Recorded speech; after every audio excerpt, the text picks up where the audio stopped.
This is Judge Joe Brown, and we're listening to We All Be News, news-free Dixie for the 21st century.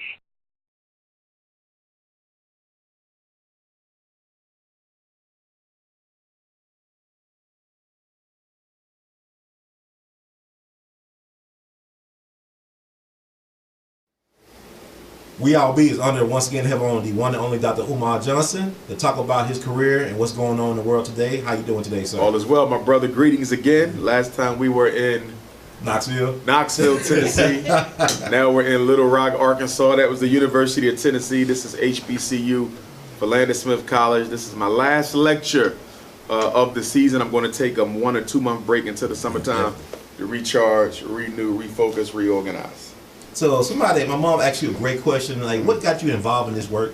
If I go back to the beginning, we had a mandatory Black History class in 4th and 5th grade. Ms. Green was the teacher. And I think Ms. Green kind of ignited in me a passion to know thyself. I got into a Black History oratorical contest. It was my first one. I won first place, and I've been speaking ever since. In the 6th grade, my father took me to my first family reunion, Baltimore, Maryland. And we were walking through this church, I believe it was, and in the backyard there was a whole bunch of Frederick Douglass memorabilia, pictures, clothing, Bibles of Frederick Douglass, and I asked my father, why is all this Frederick Douglass memorabilia here? And he said, because you're related to him. So 4th and 5th grade Black History class, coupled with finding out that I was related to Frederick Douglass in the 6th grade, I think that gave me the foundation. Obviously, being related to someone of that stature has given me an obligation that, you know, I feel I need to own up to live up to, not to let him down, to finish his work. You know, Marcus Garvey and Frederick Douglass, those are my 2 greatest male heroes. And so they're the standard that I judge myself by. Always falling short because their shoes cannot be filled. But I think it was elementary school in those 2 experiences, Black History class and finding out that I was related to Frederick Douglass, that kind of got me started. Now, when I became a school psychologist, which was somewhat by accident because I was always a clinical psychologist major, never really into the school thing. I found it by accident. It just so happened at Millersville University in Pennsylvania, where I did my undergraduate work, they had a school psych program. So when I returned there for graduate study, I said, let me check this out. So I got involved into it. I knew nothing of special ed, nothing of the learning disability. I never had these problems as a child myself. So I would have to say that there was a little bit of divine design in all of this, some ancestral programming, if you would. Because in becoming a school psychologist, I came face to face with the war against black boys, the school to prison pipeline, the special ed and ADHD conspiracy. So I would say that in becoming a school psychologist, there was a perfect marriage between my passion and my oratory and my needing to have a purpose and serve our people with one of the biggest problems our people suffer from, which is the miseducation machine. Because a lot of activists, a lot of organizers, they don't necessarily participate in a profession that is critical in understanding the black reality. In other words, they might be an architect, which is still beneficial, but it doesn't feed directly into a problem area for black people. Education feeds directly into a problem area for black people, and special ed in particular. So with me becoming a school psychologist, that really, really helped make my life relevant to our people. That's excellent. And speaking of, you know, miseducation, and also I'm thinking about liberation. Like right now, we're in the state of Arkansas. This is the home state, so to speak, of Hillary Clinton, who's the front runner Democratic candidate for president. And, you know, a lot of our people, we still believe that, you know, we need a white savior to save us. And we look at this political season, it's like a lot of black folks are going for, still look for white folks to bail us out. Can white folks liberate black people? White folks will not liberate black people. White folks are not interested in liberating black people. Hillary Clinton is going to do just what her husband did, which was fool you into thinking they care about you while they work against your own best interests. Look at Bill Clinton. He swelled up the jails, cooked millions of black women off welfare, public assistance, aid to families with dependent children, gave us mandatory 3 strikes and you're out. Now, it is true that the United States Congress was predominantly Republican at the time of Clinton's presidency. However, these are initiatives that he championed. Clinton championed kicking black women off of welfare. Clinton championed mandatory minimum sentences. President Clinton championed the 3 strikes and you're out rule. So this is what her husband did. So imagine what she's going to do, the same thing. We have to stop looking for white saviors. we got to understand something. Politics ain't going to save black people anyway. Right. Black people have to save themselves, and they can only do that with a solid political, economic, cultural, and spiritual program, period. You can vote all your life and nothing will change. Government is designed to perpetuate the status quo. Mm-hmm. Black people are on the bottom of that status quo. So nothing you do, nothing you vote for is going to change that. If you want to change it, you have to change it yourself. Organizing our money, building our own infrastructure, financing our own agenda, that's the way out of this. Not voting for white folks to go in and perpetuate white supremacy. See, when you vote, you don't vote for a policy anyway. The policy is already in place. Mm-hmm. Policy is given to the president. President don't come up with the policy. They give Obama the policy. They give Clinton the policy. They give Bush the policy. The people chose you, but this is what you're going to do.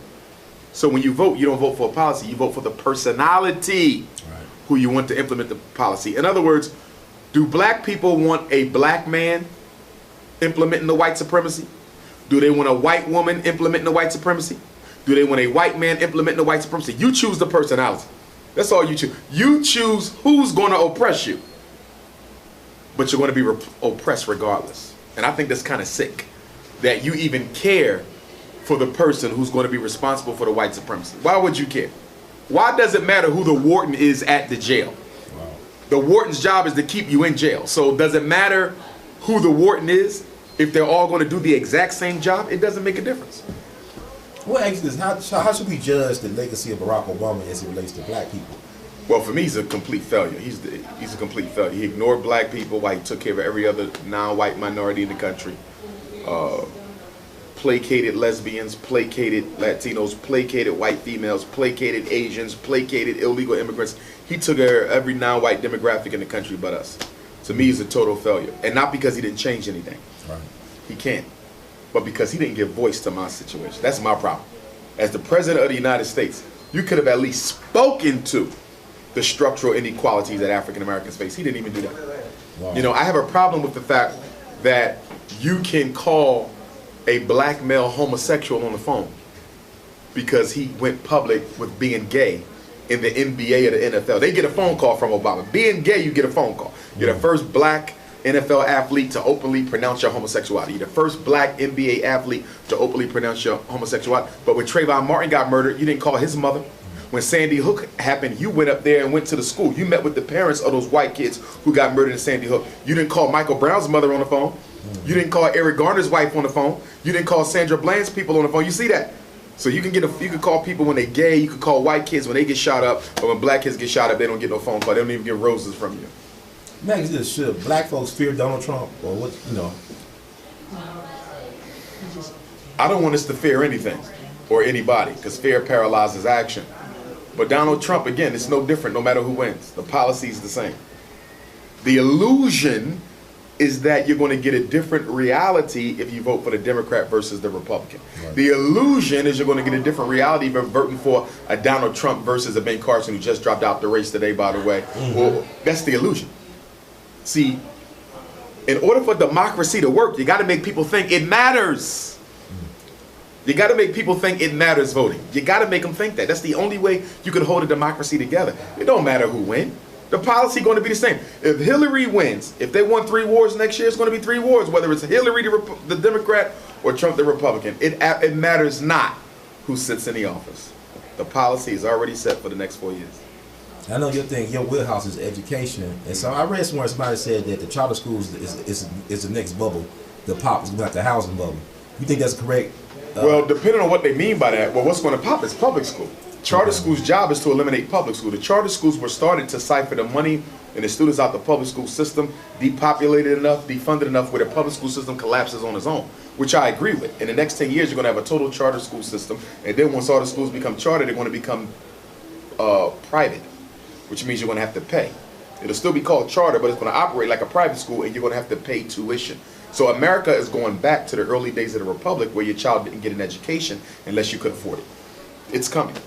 There's a movement to eliminate public education in America because half of the white families in this country either don't have children or don't send their kids to public school. So they don't understand why the tax money is going to pay for education when the United States Constitution doesn't even mention the word. There's no right to learn. The right to learn is not in the Bill of Rights, it's not in the preamble, it's not in the Constitution. Education is a state right a local function. It's a federal interest, but it's not a federal right. Remember, United States Department of Education was open in the 80s. It's a fairly new federal bureaucracy. It's only since the 80s. It's new. So a lot of people want to get rid of it. And also, in closing, do you have anything you want to share with people or we need to touch upon, get us to think about what's going on right now? I would say this. Okay. Until black people learn to hate racism more than they hate each other, we'll never solve our problems. Our hatred for each other is 20 times what it is for racism. A cop can kill a black boy, we might march for the day. But that's it. We'll fight black people to the end of time. Black people love conflict with other black folks. They love it. Most of the TV shows, the reality shows is based on conflict. The movies based on conflict. Rap music based on conflict. We love the music based on conflict. We love conflict. Black people love nothing more than hating down, gossiping about, and working against the best interests of the black folks. And white people know it. We hate each other more. Until you hate racism more than each other, nothing will change. Dr. Johnson, we thank you so much, and the words of great ClINton. Wait, hold on, I want to ask you this. You know, your ancestors, the great Frederick Douglass, right? And I know you against mixed marriages, correct? Yes. So how do you justify him being the great black I don't leader? justify. Okay, so you don't. He had no business marrying a white lady. Okay, he was no, wrong. yeah, that doesn't serve to undo the good he did. Right. But without question, I don't agree with that. All right, cool. I just want to ask you, people talk about that turn thing. Yeah, it's not acceptable. All right, thank you, Dr. Johnson. Words of ClINton. We love you, man. To keep on producing and pushing.